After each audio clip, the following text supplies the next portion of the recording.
कैसा का होता रे कोच दे कबार दे स्लाइडिंग से खोल दे एगो आवल में ब्याज का रे धोके धाप दे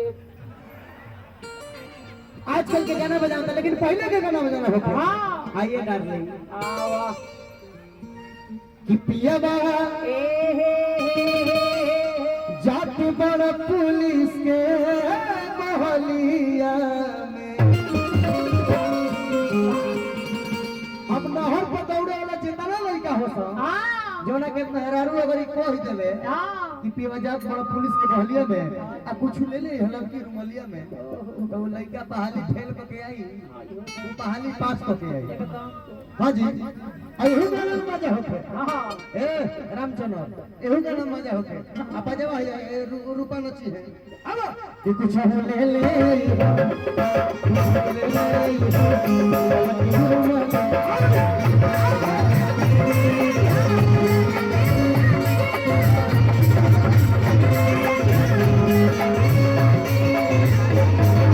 अनि बेहतरी वाला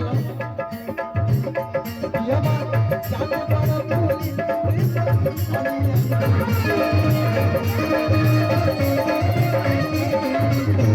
पिया जाने वाला पुलिस भाई दोनों जनी हमरा ले हाँ दूर छकाई लिहले हां तब होइहले तोर हम देवरे लागो हाँ होकर देवरे लागो ए हम कोने के द्वार छकाई दे तब न होइबो ए हमर घेवड़ा लगी है आबो तने क्वालिटी भी को छोट के क्वालिटी लइका रात हो जागल बने सो हाँ कुछ हो ले ले हो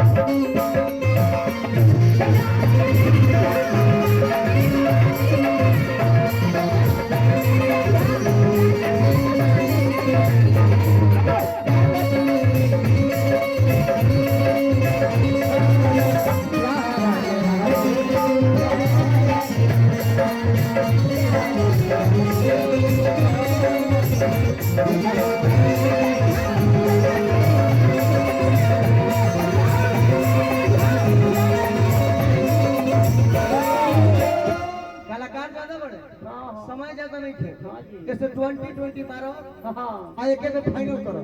है बबुआ लेकिन आजकल के गाना बता कि जाता रहो समझा के जई हो तनी गमछा दे आजकल के गाना बता हाँ कि जाता रहो हम तनी दूसरा टाइप के ब्यास है हम तू करहन छोड़ा ले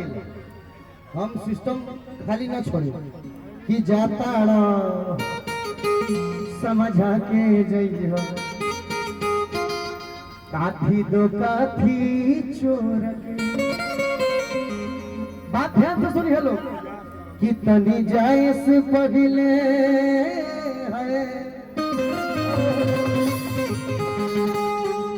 खाना कोची में एथी से एथी ए ब्याज अरे एथी तेथी पर के कहला हो हाँ ओ दिन मार भात बनल होके हाँ और ओ दिन साग बनल होके हाँ ए हटन आगवा के देखा